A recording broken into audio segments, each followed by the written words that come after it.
Tolakbo is a youth ambassador for Lagos State Ikorodu Division. He is also a result-oriented product manager with a background in cybersecurity and product management. He leads the planning, design, and execution of software products that comply with timelines, scope, and budget across diverse industries. In addition to his experience as a product manager, he writes and shares product content with 3,000 individuals. He has also established himself as a dynamic speaker, addressing over 6,000 youth and teenagers across Nigeria. His zeal for learning and aptitude for sharing knowledge with more than 700 aspiring product managers have propelled him to great heights, making him an asset to any organization involved in product management. This has earned him a reputation as a trusted and respected figure in the field. So when we think about who Dolakbo is and who he has become over the past years, we look at your LinkedIn profile, we check how well you have been doing in the product management space. I want you to take me back to the moment you first stumbled into product management and, was it intentional, accidental, or something in between? What was it like for you? I think that's more like you taking me back down the memory lane, and I'll try my best to speak to that as much as possible. But one story always still stays in my head, which was back then in 300 level, like when I was still an undergraduate. I love going for events, right? Even as a leader in school, I was the class governor, I was into legislative arm, all of those political thing of school, I was there. So there was this event I went to one time like that, and then it was a tech event. And out inside the school, right? I am so relevant. Let me use that word. However, when I got to that event, people they said, introduce yourself. And people were like, I am a software engineer. I am a designer. I felt so irrelevant. Like my portfolio, my profile does not matter here. And I felt so challenged. But there's one thing I always do. Before I go for any event, I always just read about the event. I still always look for that tweet. I just stumbled upon that tweet. The tweet broke down all careers in tech, right? I just read through. But this product management thing stayed in my head, right? Because it felt so aligned with what I do in school. Stakeholder management is me engaging with the lecturers. Time management is me keeping to time. All of those things just felt like it was what I was doing. So after that event, I remember somebody now asked me, what do you do? I said, I would like to get started in product management. Unfortunately, before then, I had tried my hands on, software engineering. That was front end, because I wanted to go do internship at Goldman Sachs. I want to travel out for internship there. That was pre-400 level. But I don't like anything engineering because it's tiring, and I just like the management aspect of things. And as God will have it, there was this very long break we had then, and I just okay, I think this is the time, right? And then that's how it started. In 2021 or 2020, between one of those years, can't remember. Since that time that I started product management till today, I have not stopped doing product management. So that's how product management started. Wow, that's beautiful. Seeing how you got challenged into it, it's like I want to make a name for myself outside what has been. Exactly. Again. Absolutely. That's just beautiful. You talked about how being in the managerial aspect was what really drew you into it, because you already had your hands on engineering, but you thought to yourself, this is not it. I want to do something that manages people and the resources involved. I want to ask then, have you ever had an idea that you were so bold about and you weren't really sure it would land well, but you just had to make others believe it in a way? As a product manager, you just had to tell them, we'll pull this off, and you actually did. How did you go about it as a team leader? So one of the things I've got to understand about, I call it selling the dream, right? Is people get tired, right? People get tired, you're the one, it's more like you're the one that have it cut out for yourself as to why you want to pursue what you're pursuing, or why you want to build that feature, why you want to build that solution. But when you drag people closer to you and on your team now, you make them own it. The moment you make people own it, right, they tend to want to look forward to the success of that solution, even if it's a feature. Mm-hmm. On the team, there was a time I think we want to roll out a feature or something. We had blocker because we had tried that. I am like, guys, this is what we have to do. Okay, design. This is that, right? At the end of the day, it was tough, but we had to pull it out because everyone had a piece in it, right?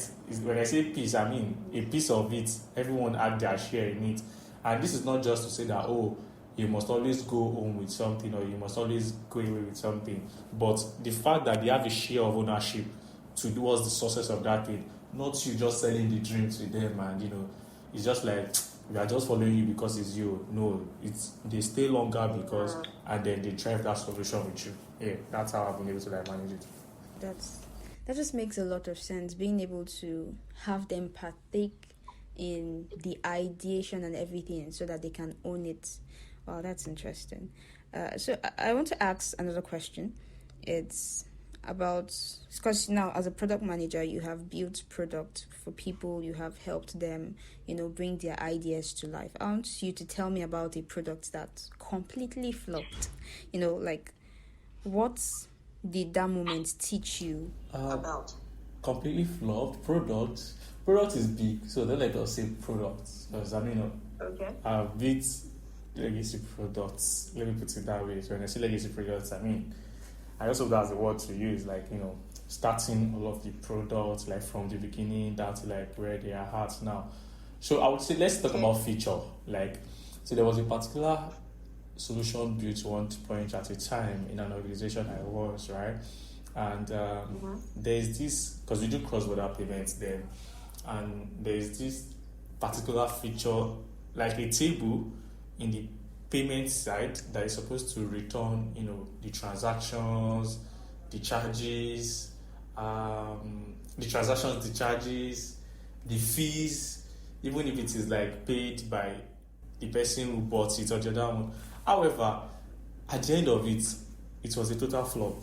Not because I was the one that designed it, or not because I was the one that developed it, or not because I didn't map out the flow well, but because at the end of the day, we realized that it was so complex that the way we were treating it was not how we were supposed to treat it. And the resulting effect of that was that, it was misinforming the users, right? The effect of that was it was misinforming the users. And at the end of the day, what we did to rectify that was, we had to first bring it down, right? We brought it down. It's more like information page, so there was no much action going on it. So we brought it down. Then we had to rework it and make it quite simple in a way that, even though you are getting information, you should be getting informed data, right? Because you are getting information about your transaction, about charges on it. So we had to bring it down and then rescope it, make it simpler and the way to communicate. And by the time the engineers will pick it up again, they did it so well, and it was fine. Yeah. So that was it was a big flaw. And it was a big flaw because it concerns transaction, and anything that concerns transaction is crazy. You don't want to allow money missing in the system. So that's it. Oh. So from what you just said about why it flopped, I want to ask, in the product, in the process of product management, what do you think is important that each PM needs to really pay attention to avoid having flopped features or flopped products? Because these things involve processes, and sometimes if you miss one, it's like you have missed the entire thing. So what do you think is very important that people need to take note of while building products to avoid having flopped products at the end of the day? Can you really avoid flop products? Yes, you can. But is it every time?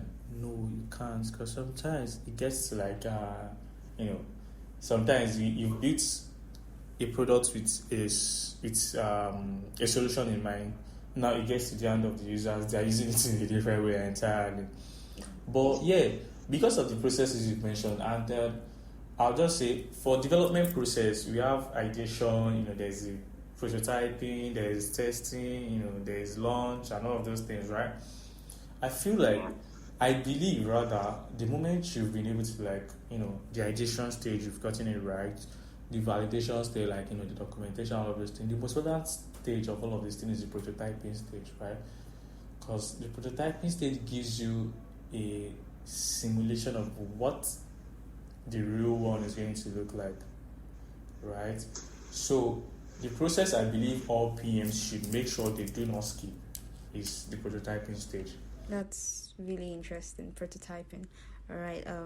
You also mentioned something about the use of data, especially where you worked previously, and that is brought a question. I want to ask: can you think of a time when you had data, but you decided to just follow your gut? You told yourself, no, this data is not giving what I needed to give, so I'm just going to go with what I think, more like instinct. And you were right. As a leader, I mean, there are some times where we just need to go with not what we see, but what we probably feel, because it makes more sense to us. Was there ever a time like that, being a PM? Trust me, I would not want to admit to myself that I have done that multiple times because you're supposed to be a data-driven product manager. Well, yeah, sometimes you just feel like, you know what, let's do it this way.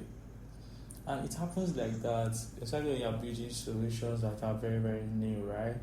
And you're just trying to validate stuff. And like, I believe you should go like this, right? And you just give it a try and bam, you hit the jackpot. And sometimes you do it and you hit rock bottom. And the good thing about it is you can just reverse back. And the good thing about when you win doing that with your instincts is, it's success for everybody, right? So yes, it happens. You have to just use your instinct. But would you advise PMs to go with their guts more, or with the that they see? This question has two sides. It's like two-edged sword. So we want to be data-driven product managers, right? And now data is everything. So go with the data. However, there are sometimes you make decisions on the fly. And making decisions on the fly doesn't mean there's no data to back it up. It's just sometimes you just have to be like, you know what, guys, let's go this route. And it's like you going through the uncharted waters, right? And yes, so I would not say, do the gut all the time. I mean, if you have the data, why do the gut? And if you feel like, yes, you feel like your instinct is right, just make sure you're ready to dance to the drum you're about to play, right? So basically, that's it. Okay, I think I would go with my gut next time. Depends. All right. So, you're very active on LinkedIn. I have seen your work, and I'm like, how does Dolapo do it? I can't keep up. I post today, and next 2 days I am MIA. And it's just like you're really consistent. You show up, you post the fun things, you post the very educative things, you just put yourself out there. But I want to ask, right, what's the most surprising door that has opened for you just because you kept showing up on LinkedIn? Even if it felt like no one was watching, you just kept showing up. What's that door that has opened up to you? Yes, they really gave me visibility, right? So I would say it's visibility. Really, there's this big break from LinkedIn yet, all right? However, most of the things that have happened has been like, some of them have been ripple effects off LinkedIn. There's a difference between from LinkedIn and then off LinkedIn, right? Okay. But yeah, let me say, if I say from LinkedIn to be the visibility is there, right? The people you reach out to, the network you get to build. Okay, I think, I'll just narrow it down to the visibility, the network, the people I've had access to. Oh, okay. Okay, one is coming. Yeah. Wow. Wow, okay. I shoot one of my biggest shots on LinkedIn, by the way. Yes. And that was when I first... Yes, now I just remember, biggest shot? Yes, I shoot one of my biggest shots on LinkedIn. So I could not remember because it was not it was not connecting to product management, but it was like a ripple effect again of product management. Like I said, one of the first time I went to Microsoft here in Lagos, I think I met with the city marketing lead or something, or chief, this C-suite person here in Microsoft Lagos. One of the first time I met with him, right? I shoot that shot from LinkedIn. We were supposed to have a call, right? And then the call was scheduled sometime like that. We were supposed to have a meet, like a group of us were supposed to have a meet with like at Microsoft. Apparently, I was in Lagos then. Then I just, went to LinkedIn, searched one of the speakers out there, and I said, let me shoot my shot. And then I just sent him a message that I'm in Lagos, so, and I'd like to like come to Microsoft office to see you. And he just was like, oh yeah, that's fine. You can stop by. Is it? Yeah, you can stop by tomorrow. I was so happy. Yeah, so that was, yes, it was networking. So that's why I said it's a visibility, not really product management. I was so happy, and that was when I got my first store around Microsoft Office before I started now going to Microsoft, like that. Yeah, so that's it for me on LinkedIn. Wow. When you said shoot your shot, I was expecting, something else, but that's really cool too.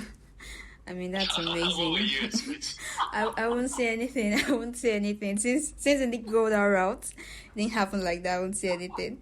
But that's just amazing to see that showing up consistently just kind of gives you a track record for people to be more open to what you can do. Wow, that's beautiful. So since you have the track record and you were able to shoot your shots, I still want to ask, like, who is one person that you have met online, maybe in your DMs or a comment or thread?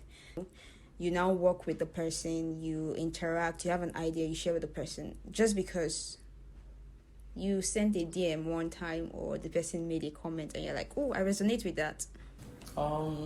So with that person, I do have online. We met at a physical event. Even though I've seen him before, I knew him before. So not like I knew him. Okay, he's been in the space, but I do not like know him, like have a closer. But I've seen him online, and it was at an event we met, and then after that event, I went to check him online. Then I sent a connection request. Apparently, the whole connection request was sealed, right after, like offline, at a physical event. The name of the person is Kolawole Oluwasegun. Kolawole Oluwasegun is a senior product manager, and I tell you for a fact, Kolawole has been that pivotal person when it comes to my career as a product management. We've built so much bond now that he's like a big brother. Like, we met from the part of product management, and I can tell you for a fact that through product management, I have him as a brother, like a big brother, right? Like, I can call Kola anytime.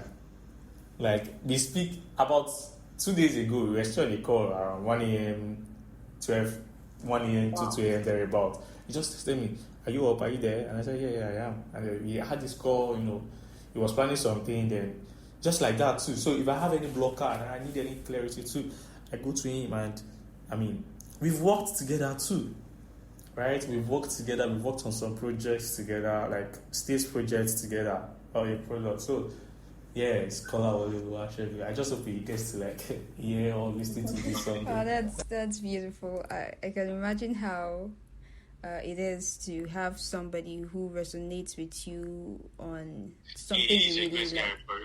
Yeah, he really resonates. That's beautiful. So I also like to see you as somebody who networks a lot. I see your post on LinkedIn again, and I'm like, how does Dolapo do it? So I want to ask, when you hear the word networking, what does it really mean to you? Like, beyond the coffee, the chats, the DMs, what is networking really? Genuinely, networking to me is, how can I help you? How can you help me? Right? Because at the end of the day, we can't all do life alone. True. The one person you meet today can be that person that will lift you up, and when you hit a potential blocker, right? And I tell you for a fact, people network because, I just want to have this person's contact. Oh, this person is a big person. No, don't do that, right? Like, genuinely just do it because the person is human. So, in the future, not even now, in the future, what can you do for me? What can I do for you? And I'm not saying what can you do for me, what can I do for you from the place of, we have to benefit from each other. No. I might have done 1, 2, 3, 4, 5, 6, 7 for you before you get to do one for me. And that's fine too. Right? But the value, and another thing is networking is the value you take. And when we say value, I just hope money doesn't quickly come to people's mind, right? Because that's what it is. When we say value, it's not about money. It's so wrong to think value is all about, oh, money, money, money. No. You having this time, this conversation, if we had not met before, you wouldn't have thought of me. If we don't have our contact, you wouldn't have thought, oh, the doctor is this person to speak to, right? So, yes, that's networking for me. Oh. That's... I don't think I've ever thought of it that way, but like saying, what can you do for me? What can I do for you? Just simplifies it, really. It's still about the mutual benefits that come from having that person in your corner. Oh, that's just beautiful. So for somebody who is also, very keen on being productive, I want to ask, what's one thing that people say about productivity that you don't agree with? You're just like, nope, no, it's not true. I think I'm caught in between saying you can do it yourself. When you tell people to do it for you, you are lazy. No, you're not lazy. You just know how to delegate. Let's use another word, delegate. Just like when I tell when I'm talking to my team members and they are arguing, and one of them will say, you guys are arguing. I tell them, no, they're not arguing, they are deliberating. That's fine. And that's fine too. Yeah, so it just depends on how you see things. How are you seeing it? So when you say, oh, you're lazy, what you're supposed to do, giving it down. No, you're just delegating. You're delegating so you can pick those ones that moves the needle. And then it increases your productivity in return. So as a leader, not even just a product manager right now, as a leader, one of the best things you can do for yourself when it comes to productivity is delegate, right? Don't see it as is laziness. And me, I delegate a lot. Like I delegate. Just it's not because I can't handle it, but because if I delegate that, I believe you can do that and I can do other things. And if we bring both of them together, we would have moved past where we ought to have been. I think so that in a way increases your productivity, right? Yeah. I totally agree. I have a senior colleague that always says, if I can pay somebody to get something done, I pay the person to get it done because I need more time. More time. Yes, exactly. Yeah, I totally agree. That's just beautiful. Seeing where you are currently as a PM or as somebody who, adds value one way or the other to a certain community, if you could go back and talk to yourself, on the first day that you became a PM, what would you whisper in your ear? What would you tell yourself to take first? Or just do, what would you advise yourself about? Doing first. Prepare your mind. It might sound so cliche, but the truth is, it's like you wanting to farm. You have all the equipment, you have the seeds, you have the everything, right? But that ground you want to plant into, that ground, that soil, if that soil is not fertile, all of those things you have will not have a result for it, right? There will be no results, there will be no evidence, there will be no outcome, right? So when I say prepare your mind, it's more like, yes, you want to do something, would you prepare your mind? So prepare your mind is not about, you want to worry, right? It's just, just know that whatever comes, you will get past it, right? Whatever comes, you will get past it. And maybe I will add one more. Do not worry. Yeah, do not worry. I think you're an advocate for that. I randomly see you post it, do not worry, do not stress, and I'm like, I always post it on my status a lot, like do not worry, do not worry, do not worry, all of those things, right? I always post it. And it's from the place of, I have tried this, I have done this, I have, just do not worry. And then you realize that as long as you go on, everything just start making sense, right? Everything just start making sense. Sure you get. So that's it. Yeah, that's it. I think I'm going to tell myself more often not to worry, because things have been hectic lately, but yeah, I keep showing up.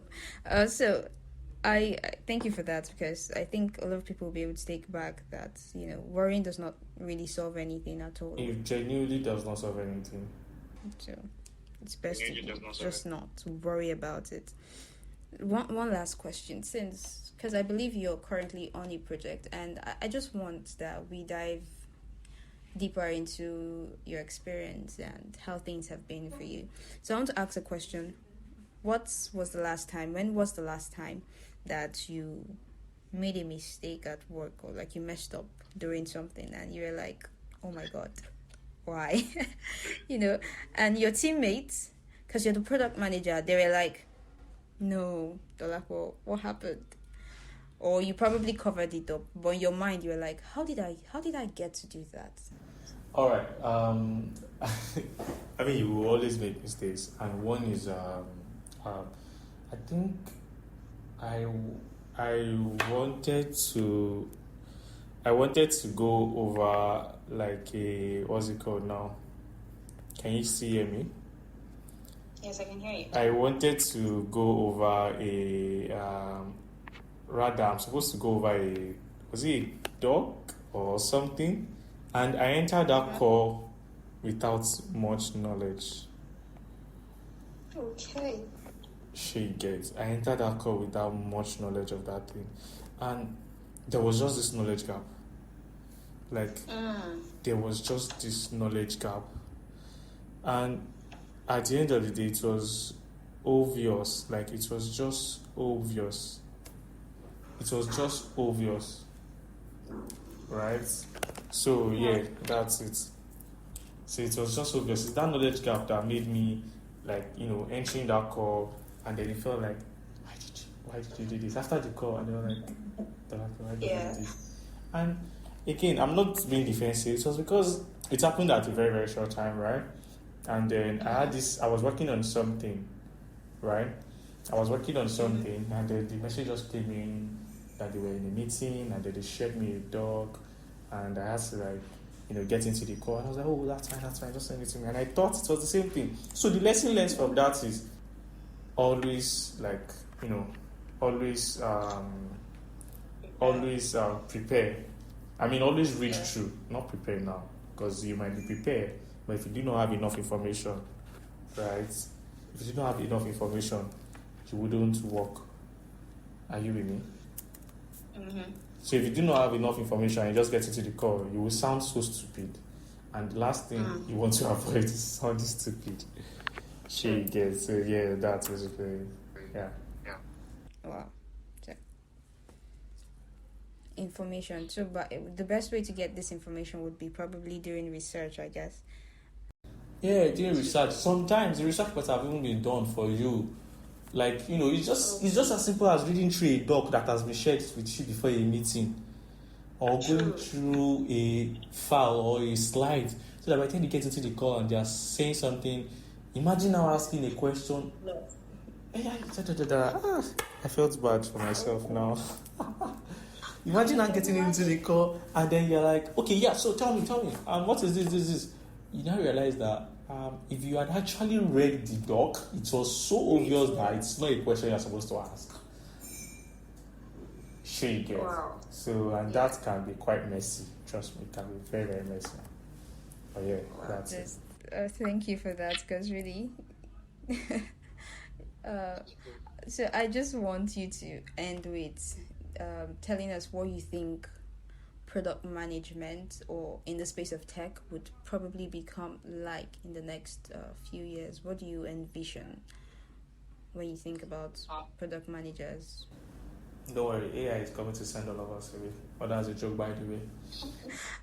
You really believe that AI is going to take our jobs from us? Nah, AI is not taking our job from us. AI is just kicking the guys away that cannot align with them. The guys that cannot align with them, AI will kick them away. So, yeah, if you cannot align with AI, rather, to get quality results out there, you'll be kicked off. Yeah. But the moment you are able to form alignment with AI, I mean, you'll be on top of your game. So, trust me, AI cannot take us off. So, product management, trust me, product management is going to be a thing where I wouldn't want to say you want to be managing people more, right? But it's going to be a thing where in the future it's more of AI focused, right? It's more of AI focused, it's more of data side of things. So you have to become, yes, we've been saying data driven product manager, right? But in the future you have to be so data centric. Yes, as a product manager, because a lot of things will be now backed up by data. That your knowledge on, data analysis, data analytics will be very, very important as a product manager, so as to grow and build solutions that actually matters. Yeah, that's it. Yeah. And another thing is empathy for a product manager would not ever die. Like it will never leave the circle. It will always be Yeah. relevant. Your soft skills in the future, your soft skills is going to matter a lot because all these AI can get all of these things done at the end of the day. But there is this touch of human that you Yes. as a product manager is bringing to it that makes it unique, that allows people to want to keep doing what they're supposed to do, right? Because yes, the engineers, designers are interfacing with you, right? So Yeah. ability to make sure they are not burnt out, they are doing what they're supposed to do and they're staying on top. Yeah, so all of those. That's fascinating. As you just broke it down, saying that empathy would not go away, and whether or not we're using AI or this, we're still interfacing with humans like ourselves, and we need to give energy that humans do really need, and that's true. I totally agree. And wow, thank you so much for coming on Richie Speaks. Thank you for breaking down the concept into tiny details that are digestible. I can't wait to have I can't wait to hear from people. Thank you so much.